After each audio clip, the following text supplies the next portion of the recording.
Hello aspirants, welcome to the UPSC Analyzer. Today we will discuss newspaper analysis dated 29th of October 2022, and if you are finding this analysis helpful then please like, share and subscribe. And अगर आपको Indian Express की highlighted portion की PDF चाहिए plus static portion related to every topic तो आप इसको bye कर सकते हो। ये आपको कॉस्ट करेगा 100 रुपीज़ पर मंथ। इसके लिए आपको क्या प्रोसीजर फॉलो करना है, तो पहले आपको अपने टेलीग्राम अकाउंट का एक यूज़र नेम रखना है। उसके बाद आपको प्रिवेसी सेटिंग्स को चेंज करना है। फॉर दैट सेटिंग्स में जाना है, then privacy and security, then groups and channels, who can add me to the group chats, वहाँ पर आपको एवरीबडी चूज़ करना है। You can pay via UPI to the mentioned UPI ID, and then you have to send payment proof along with your Telegram user ID to the mentioned email ID. Second programme है current affairs mentorship programme, जिसमें current affairs को comprehensive तरीके से cover किया जा रहा है। आपको इन डेप्थ अंडरस्टैंडिंग मिलेगी। करंट अफेयर्स को सेवरल सोर्सेज से कवर किया जा रहा है। आपको लेक्चर्स मिलेंगे ऑन एवरीडे बेसिस, आपको डेली पीडीएफ्स मिलेंगी, आपको डेली क्विजेस मिलेंगे, पर्सनल डाउट क्लियरिंग सेशंस होंगे, आप मुझसे ऑन कॉल बात कर सकते हो। जो स्टैटिक पोर्शन करंट अफेयर्स से रिलेटेड होगा उसको डिटेल में डिस्कस किया जा रहा है, और ये सीरीज़ आपके प्रीलिम्स के लिए भी रेलेवेंट रहेगी एंड आपके मेंस के लिए भी यूजफुल रहेगी। और इसका प्राइस है 2000 रुपीज़ पर मंथ। अगर आप इंटरेस्टेड हो then you can make payment via UPI to the mentioned UPI ID, and then you have to send your name, email ID, mobile number, proof of payment to the mentioned email ID. Wait for some time to get added to the premium group, जहाँ पर आपको daily link मिलेंगे for the videos. अब हम आज की analysis देखते हैं। फर्स्ट न्यूज़ है from 26/11 site, India and US seek listing of terrorist, China says do not politicise. United Nations counter terrorism committee की मीटिंग हो रही है जो कि दिल्ली और मुंबई में हो रही है, with China blocking the listing of 5 Pakistan based terrorist. तो हमने इस न्यूज़ को काफ़ी बार डिस्कस किया है। फॉर एग्जांपल यहाँ पर US और इंडिया कोई प्रपोजल मूव करते हैं कि पर्टिकुलर टेररिस्ट को यहाँ पर ग्लोबल टेररिस्ट डेजिग्नेट किया जाना चाहिए अंडर 1267 सैंक्शंस कमेटी, तो चाइना क्या करता है, चाइना इस प्रपोजल को ब्लॉक कर देता है, क्योंकि ये जो टेररिस्ट होते हैं ये पाकिस्तान बेस्ड टेररिस्ट होते हैं और चाइना यहाँ पर पाकिस्तान को सपोर्ट करने के लिए क्या करता है, इन प्रपोजल को ब्लॉक कर देता है। With China blocking the listing of 5 Pakistan-based terrorists in recent weeks, External Affairs Minister और US Secretary of State ने इस इशू को रेस किया of listing planners of the 26/11 Mumbai terror attack as global terrorists at a UNCTC in Mumbai Friday. Representatives of all 15 UNSC members were present at the conference held at the Taj Mahal Palace Hotel, जहाँ पर 2008 में terror attacks हुए थे। India has been urging the UNSC कि basically इन signals को, ये जो सिग्नल से ये क्या रिफ्लेक्ट कर रहे हैं, यहाँ पर जो प्रपोजल को ब्लॉक किया जाता है तो यहाँ पर जो टेररिस्ट हैं उनके पास क्या मैसेज जा रहा है, उनके पास ये मैसेज जा रहा है कि उनकी जो टेररिज्म की एक्टिविटीज़ है उनको टॉलरेट किया जा सकता है, क्योंकि इंटरनेशनल कम्युनिटी में कोई ना कोई तो उनको सपोर्ट कर ही देगा। तो India has been urging the UNSC to reflect on the signals being sent each time a move to list a terrorist is blocked. China has been blocking US and India's moves on the listing of Pakistan based terrorist. इसमें यहाँ पर 3 के नाम भी दिए गए हैं, अब्दुल रऊफ अजहर, अब्दुल रहमान मक्की and Mir. At the special meeting of the UNCTC, इसका थीम क्या है इस बार का, countering the use of new and emerging technologies for terrorist purposes, जो कि मुंबई और न्यू दिल्ली में हो रही है Friday and Saturday. India and the US seek listing of terrorist, तो फर्स्ट न्यूज़ का ही ये एक्सटेंशन है। अब यहाँ पर इंडिया ने कुछ स्टेप्स बताए हैं जो हमें करने की ज़रूरत है। Effective and sustained efforts at countering terror financing, तो टेरर फाइनेंसिंग को हमें काउंटर करने की ज़रूरत है। Normative efforts at the UN need to coordinated through collaboration with other fora, for example like FATF and the Egmont group. Egmont group क्या है, the Egmont group of financial intelligence units is an international organization जो कि facilitate करता है cooperation and intelligence between national financial intelligence units, और जिसकी वजह से यहाँ पर मनी लॉन्ड्रिंग और टेररिस्ट फाइनेंसिंग के केसेस को इन्वेस्टिगेट किया जा सकता है। उसके लिए है एगमॉन्ट ग्रुप। तो ये आपको पता होना चाहिए एगमॉन्ट ग्रुप किसका है, फाइनेंशियल इंटेलिजेंस यूनिट्स का है, और ये इंटरनेशनल ऑर्गेनाइजेशन है जो कि फैसिलिटेट करती है cooperation and intelligence sharing between national financial intelligence units. FATF हम काफ़ी टाइम से डिस्कस कर रहे हैं क्योंकि पाकिस्तान को रिसेंटली FATF की ग्रे लिस्ट से बाहर निकाला गया था। तो FATF को यहाँ पर बनाया गया था मनी लॉन्ड्रिंग को कॉम्बैट करने के लिए, बाद में इसमें टेररिज्म फाइनेंसिंग को भी ऐड किया गया, बाद में इसमें वेपन्स ऑफ मास डिस्ट्रक्शन को भी ऐड किया गया। इसकी 2 लिस्ट होती हैं, एक होती है ग्रे लिस्ट, सेकंड होती है black list. We need to ensure effective and transparent functioning of the Security Council's sanctions regime. तो फॉर एग्जाम्पल यहाँ पर जो चाइना है वो प्रपोजल को ब्लॉक कर दे रहा है, तो यहाँ पर ट्रांसपेरेंसी होनी चाहिए. International cooperation and concerted action against terrorist and their sponsors. क्योंकि अगर यहाँ पर टेररिज्म हो रहा है तो कहीं ना कहीं से फंड्स तो आ ही रहे हैं. तो ये जो हमारे पूरा इंफ्रास्ट्रक्चर है ऑर्गेनाइज्ड क्राइम का, इसको यहाँ पर डिसमेंटल करने की ज़रूरत है. फॉर एग्जांपल जो तालिबान है वो इसीलिए थ्राइव हो पाया क्योंकि तालिबान यहाँ पर ओपीएम ट्रेड करता है. Terrorism's nexus with transnational organized crime, illicit drugs and arms trafficking is now well established. तो यहाँ पर आप तालिबान का एग्जाम्पल दे सकते हैं. तालिबान सस्टेन कर पाए इतने टाइम तक due to opium trade. Over the years terrorist groups have diversified their funding portfolio. और इसके अलावा अब यहाँ पर एमर्जिंग टेक्नोलॉजीज आ गई. For example virtual currency. तो वर्चुअल करेंसी का ये यूज़ कर सकते हैं फंड रेजिंग के लिए. They also begin to exploit the anonymity afforded by new and emerging technologies such as virtual currencies for fund raising and finances. तो 2-3 बार question आ चुका है मेंस में ऑर्गेनाइज्ड क्राइम का. तो आपके पास पहले से आंसर प्रिपेयर होना चाहिए कि अगर ऑर्गेनाइज्ड क्राइम और ऑर्गेनाइज्ड क्राइम का क्या लिंकेज है टेररिज्म के साथ. तो पहले से आपके पास कुछ क्वेश्चंस के आंसर्स प्रिपेयर होने चाहिए. We all know that money is the life blood of terrorism. और अगर यहाँ पर टेररिस्ट ऑर्गेनाइजेशंस फंक्शन कर रही हैं तो उनको कहीं ना कहीं से फंड्स भी मिल रहे हैं. तो terrorist organisation requires funds and resources to maintain their organisational functions and undertake activities.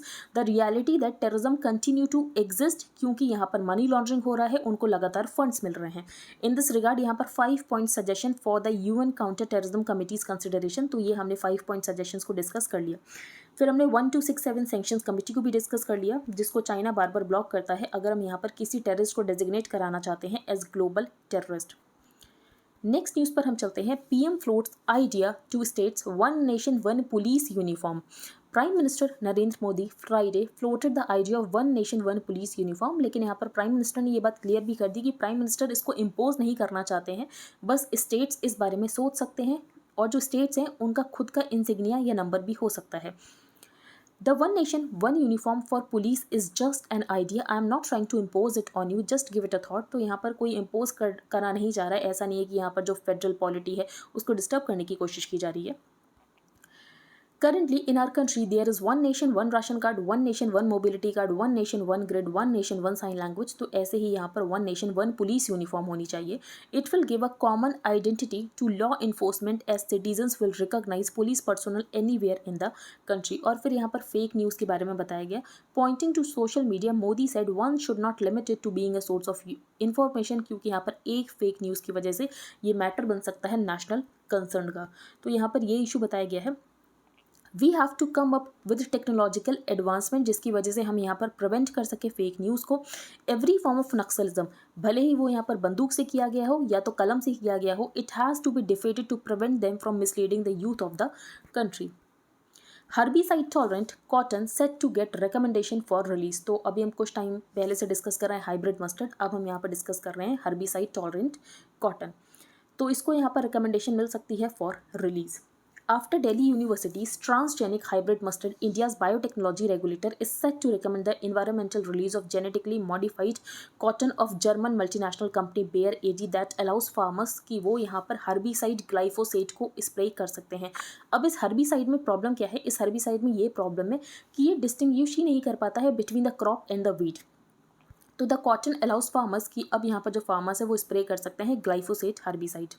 The transgenic cotton Bollgard 2 Roundup Ready-Flex contains 3 alien genes. तो फर्स्ट 2 है यहाँ पर Cry1AC and Cry2AB being isolated from a soil bacterium Bacillus thuringiensis और BT and coding for protein जो कि toxic है to the American bollworm, spotted bollworm and tobacco caterpillar insect pest. जो यहाँ पर थर्ड जीन है CP4EPSPS जो कि सोर्स किया गया है दूसरे सॉइल बैक्टीरियम से जिसका नाम है Agrobacterium tumefaciens. Its incorporation into cotton makes the crop tolerant to glyphosate. तो यहाँ पर जो थर्ड जीन है ये यहाँ पर कॉटन को बना देता है tolerant to glyphosate. This herbicide can't be applied on normal cotton क्योंकि ये जो केमिकल है ये डिस्टिंग्विश नहीं कर पाता है between the crops and the weeds. तो आपको ये सारे नाम पता होने चाहिए. फॉर एग्जांपल यहाँ पर जो जीन्स हैं Cry1AC Cry2AB कहाँ से लिए गए हैं? तो सॉइल बैक्टीरियम से लिए गए हैं जिसका नाम है Bacillus thuringiensis. और ये यहाँ पर जो है ये प्रोटीन को टॉक्सिक कर देता है to the American bollworm, spotted bollworm and the tobacco caterpillar insects. जो थर्ड जीन है जिसका नाम है CP4EPSPS ये सोर्स किया गया है अनदर सॉइल बैक्टीरियम से जिसका नाम है एग्रोबैक्टीरियम टुमाफेसियंस. तो ये सब आपको पता होना चाहिए और यहाँ पर इसको रिकमेंडेशन मिल सकती है बाई GEAC। तो GEAC के बारे में हम पहले ही डिस्कस कर चुके हैं, अब हम चलते हैं आगे। तो GEAC is a body under the ministry of environment, forest and climate change. Second page पर यहाँ पर ये इंपॉर्टेंट न्यूज़ है, opposition attacks Shinde government for loss. अब यहाँ पर क्या चल रहा है इशू, तो इशू ये है कि जो भी इंपॉर्टेंट प्रोजेक्ट्स हैं वो महाराष्ट्र को ना मिलकर गुजरात के पास चले जा रहे हैं। तो इससे पहले जो महाविकास अघाड़ी गवर्नमेंट थी उनके साथ टॉक्स चल रही थी कि ये सारे जो प्रोजेक्ट्स हैं ये यहाँ पर महाराष्ट्र के पास आने वाले, लेकिन ये प्रोजेक्ट्स चले गए हैं गुजरात में। अब गुजरात में क्यों जा रहे हैं प्रोजेक्ट्स, क्योंकि गुजरात में इलेक्शन आने वाले हैं।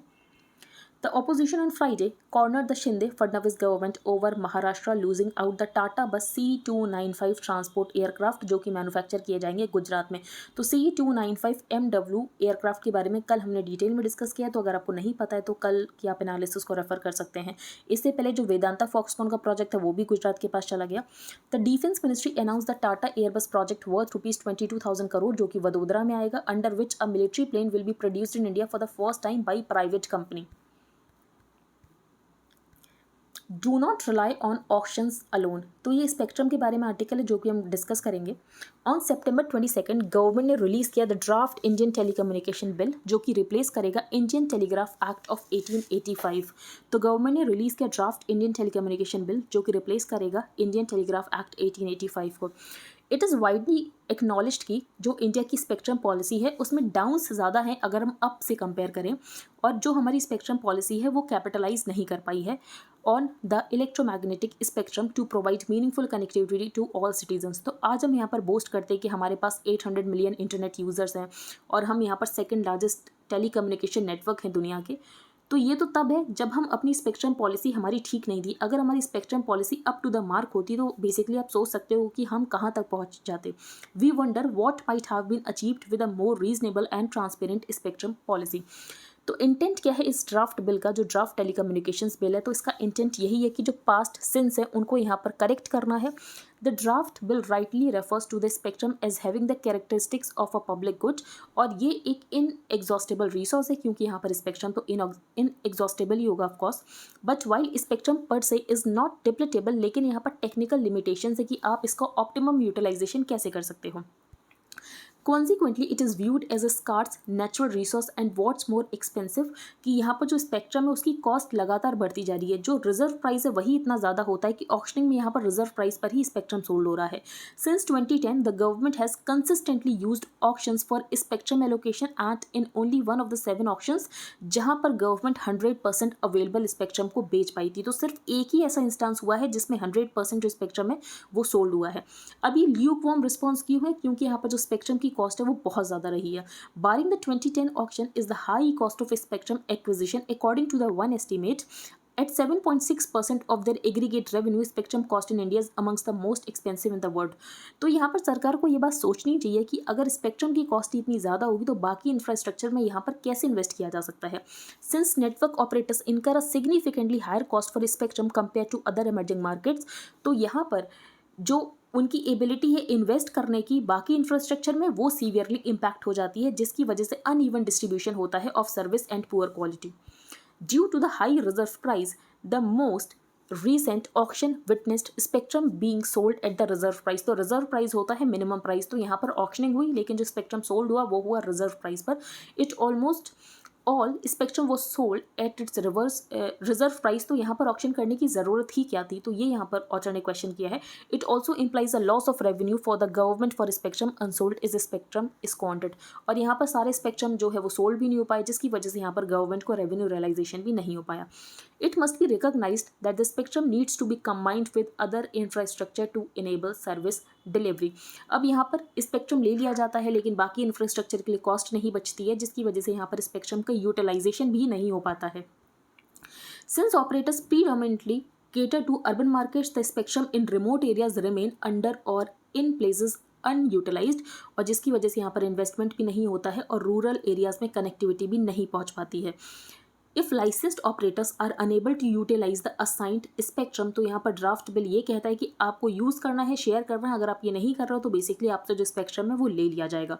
The same could be given to local entrepreneurs, जो कि यहाँ पर नीड समझते हैं रूरल कस्टमर की, और यहाँ पर जो विलेज इकॉनमी है उसको डिजिटाइज करने की वो नीड समझते हैं, तो उनको यहाँ पर स्पेक्ट्रम दे देना चाहिए। और ज़रूरी नहीं है कि इसके लिए आप स्पेक्ट्रम को ऑक्शनिंग करो, तो हर केस में ऑक्शनिंग ज़रूरी नहीं है। ऑक्शनिंग से ट्रांसपेरेंसी होती है, लेकिन हर केस में यहाँ पर ऑक्शनिंग की ज़रूरत नहीं है, ये यहाँ पर ऑथर ने बताया है। Active promotion of the idea of niche operators might just jolt operators out of the lethargy towards rural services, क्योंकि यहाँ पर जो ऑपरेटर्स हैं वो इंफ्रास्ट्रक्चर में इन्वेस्ट ही नहीं कर रहे हैं और रूरल एरियाज में कनेक्टिविटी आ नहीं पा रही है, ये सबसे बड़ी प्रॉब्लम है। The draft will recognise the dangers of addiction to an auction regime, तो हर जगह यहाँ पर ऑक्शन करने की जरूरत नहीं है। The cost of transparency induced by auctions since 2010 has been unsold spectrum, government को यहाँ पर रेवेन्यू रियलाइजेशन भी नहीं हो पाया और यहाँ पर लॉस्ट रेवेन्यू यहाँ पर गवर्नमेंट को देखना पड़ा, और रूरल डिजिटल इकोसिस्टम जो है वो लगातार डेफर हो रहा है।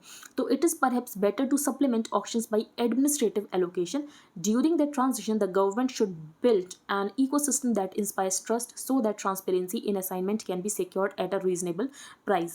तो आई होप आपको समझ आ गया हो इस आर्टिकल में क्या बात की गई हो। तो इस आर्टिकल में बेसिकली ये बताया गया है कि इंडियन टेलीकम्युनिकेशन बिल का जो ड्राफ्ट है वो रिलीज़ किया गया है, और जिसमें यहाँ पर स्पेक्ट्रम के बारे में काफ़ी कुछ बताया गया। फॉर एग्जांपल, आपको यूज़ करना है, शेयर करना, अगर आप नहीं कर रहे हो तो आपसे स्पेक्ट्रम ले लिया जाएगा।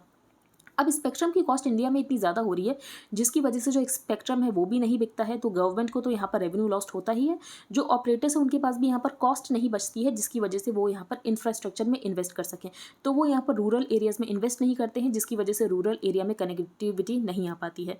तो यहाँ पर क्या करने की ज़रूरत है, जिनका भी यहाँ पर स्पेक्ट्रम अनयूटिलाइज्ड है उनको किसी लोकल रूरल एंटरप्रेन्योर को दे देना चाहिए, क्योंकि उसको उसकी वैल्यू पता है कि अगर यहाँ पर डिजिटल इकॉनमी होगी विलेज एरियाज़ में तो उसका कितना बेनिफिट होगा, तो ये यहाँ पर करने की ज़रूरत है। नेक्स्ट है ऑन एन इक्वल फील्ड, तो बीसीसीआई का जो डिसीजन है कि यहाँ पर विमेन और जो मेल प्लेयर्स हैं उनको सेम मैच फी पे की जाएगी, तो उसके बारे में ही आर्टिकल है, तो ये हम डिस्कस नहीं करेंगे।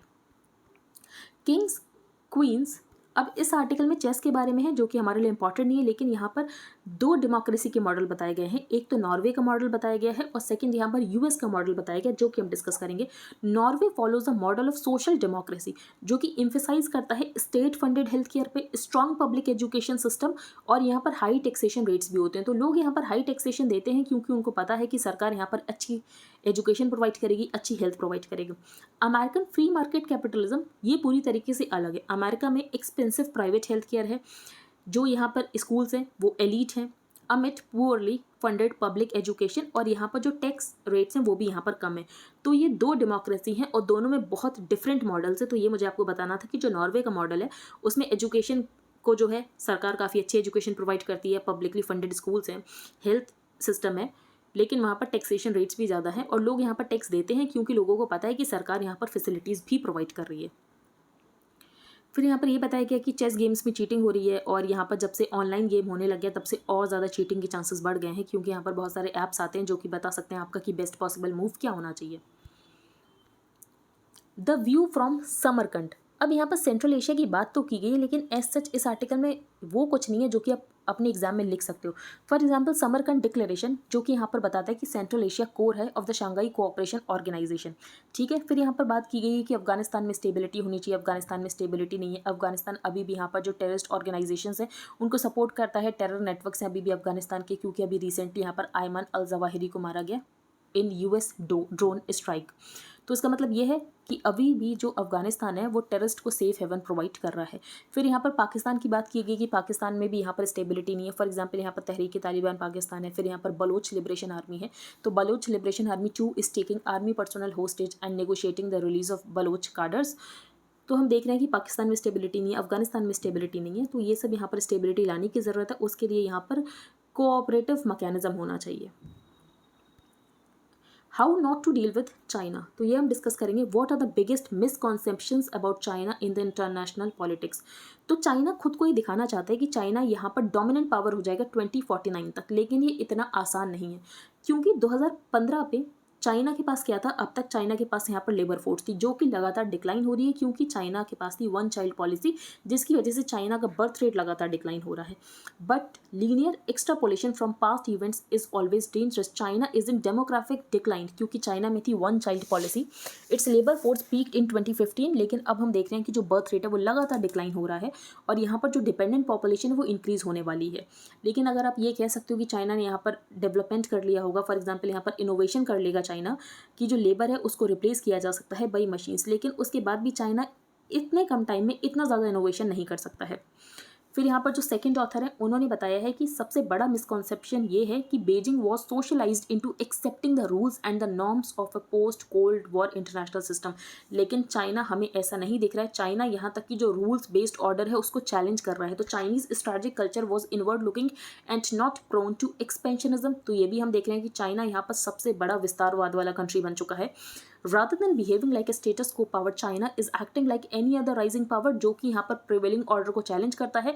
और यहाँ पर चाइना फोर्स तक को रेडी है कि चाइना यहाँ पर फोर्स का यूज़ कर सकता है अगर ज़रूरत पड़ती है। The Indo Pacific, there will be an interplay of 4 factors जो कि शेप करेंगे future of the Indo Pacific. पहला ये है कि जो चाइना है उसका राइज कैसे होता है, चाइना और ऊपर जाएगा या चाइना यहाँ पर कांस्टेंट ही रहने वाला है। तो first is the direction of Chinese rise over the next decade. Beijing's ambitions are to be the hegemonic power in the Indo Pacific. In this scenario China यहाँ पर बहुत ज़्यादा बेलिगरेंट होने वाला है। चाइना अपनी वर्ल्ड वॉरियर डिप्लोमेसी को use करेगा और रूल्स बेस्ड ऑर्डर को चैलेंज करेगा। लेकिन चाइना की इकॉनमी अभी जैसे चल रही, फॉर एग्जाम्पल चाइना की इकॉनमी यहाँ पर स्लो डाउन में चल रही है, अगर ऐसा ही रहता है तो चाइना यहाँ पर ज़्यादा कॉशियस होगा और अपनी फॉरेन पॉलिसी में रिस्क एवर्ट्स रहेगा and risk averse in its foreign policy. Second, much depends on how much committed कि यूनाइटेड स्टेट्स है इस रीजन को लेकर, क्योंकि यूनाइटेड स्टेट्स का जो अभी पूरा फोकस है वो है यूक्रेन रशिया वॉर के ऊपर, जिसकी वजह से यहाँ पर जो यूएस है वो इंडो पैसिफिक रीजन के ऊपर फोकस नहीं कर रहा है। और बाकी यहाँ पर ऑकस और जो क्वाड है वो ट्रांसलेट कर पाते हैं इनटू रियलिटी या नहीं, ये भी यहाँ पर देखने वाली बात है। The rise of China has created a situation where most countries want to maintain economic access to its large market, लेकिन वो साथ ही साथ ये भी चाहते हैं कि वो चाइना से पॉलिटिकली डोमिनेट ना हो। तो जो कंट्रीज़ है चाइना के नेबर्स है, फॉर एग्जांपल, वो ये चाहते हैं कि हम चाइना की जो मार्केट है उसको तो एक्सेस कर पाए, लेकिन वो यहाँ पर चाइना से पॉलिटिकली डोमिनेटेड भी नहीं होना चाहते हैं। इसीलिए वो चाहते हैं कि सिक्योरिटी पर्पसेस के लिए अमेरिका की प्रेजेंस लगातार बनी रहे। Thus many countries want an American presence in the region for security purposes, और वो यहाँ पर चाइना को एलिनेट करना भी नहीं चाहते हैं। तो बेसिकली यहाँ पर जो कंट्रीज़ है वो अपने इंटरेस्ट को बैलेंस करना चाहते हैं। इंडिया सून बन जाएगा वर्ल्ड्स का most populous country and is a growing economy. Japan the third largest national economy has a military alliance with the US. फिर यहाँ पर ये बताया गया है कि चाइना एंड द यूएस, तो how should policy makers understand the future relationship between the United states and the China.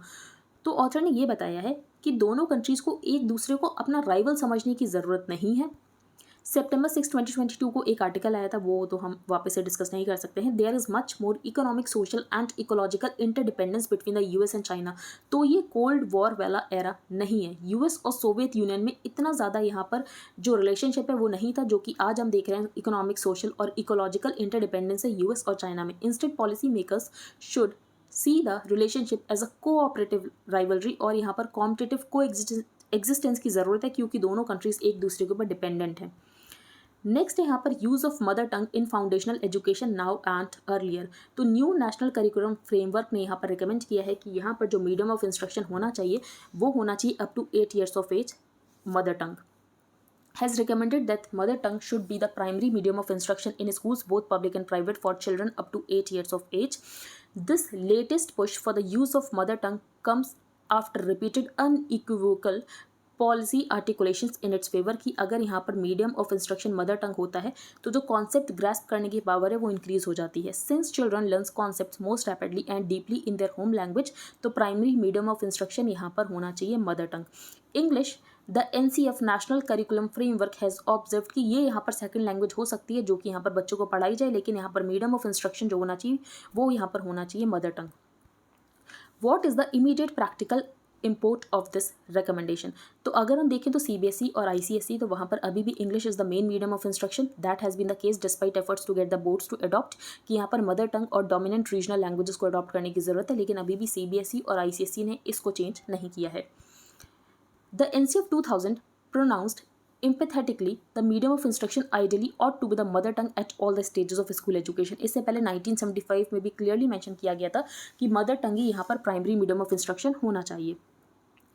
Article 351 क्या कहता है? ये ड्यूटी है यूनियन की to promote the spread of the Hindi language. और इसके अलावा यहाँ पर article 350A of the constitution क्या कहता है कि गवर्नमेंट यहाँ पर इंश्योर करे कि जो चिल्ड्रन यहाँ पर लिंग्विस्टिक मिनॉरिटी ग्रुप से हैं उनको उनकी ही मदर टंग में एजुकेट किया जाए। Inflation target, why is MPC holding a special meeting?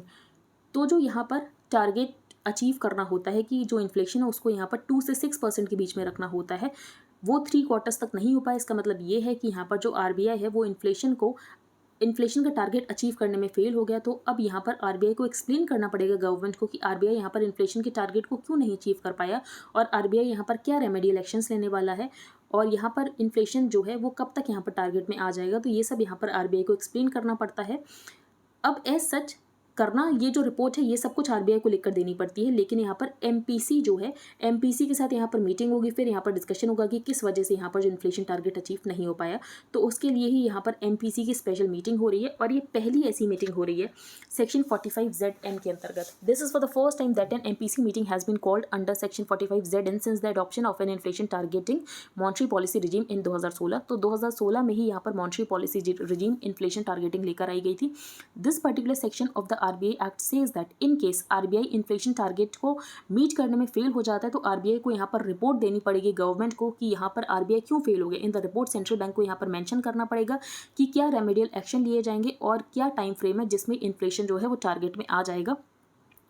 What is regulation? The Regulation 7 of the RBI MPC and Monetary Policy Process Regulations 2016 states that a separate meeting is required, जो कि schedule की जाएगी, जो कि यहाँ पर special meeting schedule की गई है।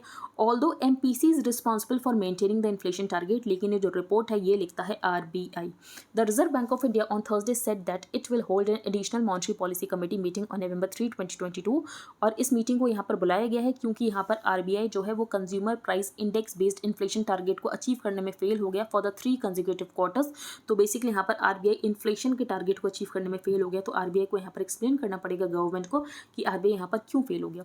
Government appointed appellate panels to be set up in 3 months। तो गवर्नमेंट ने यहाँ पर ट्वीक किया है IT रूल्स को for setting up of grievance appellate committees, जो कि यहाँ पर यूजर कंप्लेंट्स के रिगार्डिंग देखेंगे और यहाँ पर जो सोशल मीडिया कंपनीज के डिसीजन है उसको ये रिव्यू भी कर सकते हैं और यहाँ तक कि रिवर्स भी कर सकते हैं। These committees will adjudicate complaints by users relating to blocking of contents or accounts by the grievance redressal officers of the social media firms। तो यहाँ पर जो GRO होंगे सोशल मीडिया फर्म्स के, उनके जो भी डिसीजन होंगे उनको ये अपीलेट कमेटी रिवर्स भी कर सकती है, रिव्यू भी कर सकती है और इनको आने वाले 3 महीने में सेटअप कर दिया जाएगा। इससे पहले गवर्नमेंट ने ये कहा था कि आप एक सेल्फ रेगुलेटरी मैकेनिज्म बना सकते हो। तो इंडस्ट्री को ये कहा था कि आप यहाँ पर एक सेल्फ रेगुलेटरी मैकेनिज्म लेकर आ सकते हो, लेकिन यहाँ पर जो कंपनीज़ हैं उनके बीच में आपस में सहमति नहीं बन पाई, जिसकी वजह से यहाँ पर सेल्फ रेगुलेटिंग मैकेनिज्म ये लोग इस्टेब्लिश नहीं कर पाए। However the industries initiative for a self regulating mechanism failed क्योंकि लैक ऑफ यूनानिमिटी थी अमंग्स ऑल द प्लेयर्स, जिसकी वजह से यहाँ पर जो सेंट्रल गवर्नमेंट है वो लेकर आ गई अपनी grievance appellate committee. Each appellate committee will consist of a chairperson and 2 whole-time members जो कि अपॉइंट किए जाएंगे by the central government, of which एक member होगा ex officio and 2 will be independent members. Any person aggrieved by a decision of the grievance officer, तो उसके पास यहाँ पर 30 दिनों का समय होगा कि वो 30 दिनों में यहाँ पर अपील कर सकता है to the grievance appellate committee और यहाँ पर जो appellate committee है वो भी डील करेगी इन अपील से 30 दिनों के अंतर्गत ही। तो the appellate committee will then need to deal with such appeals within 30 days from the date of receipt of such appeals। फिर यहाँ पर जो ट्विटर है, तो ट्विटर को बाई कर लिया है इलॉन मस्क ने। यहाँ पर एक वॉल्केनो का नाम मेंशन है, वर्ल्ड्स लार्जेस्ट एक्टिव वॉल्केनो। इसका नाम क्या है? माउना लोआ। तो माउना लोआ वर्ल्ड्स लार्जेस्ट एक्टिव वॉल्केनो और ये एरप्ट हो सकता है किसी भी टाइम। बस इतना ही था आज के न्यूज़पेपर में। तो आई होप आपको समझ आ गया हो। अगर आपका कोई भी डाउट हो तो आप टेलीग्राम ग्रुप पर पोस्ट कर सकते हो। If you liked the video then please like share and subscribe. Thank you and have a nice day.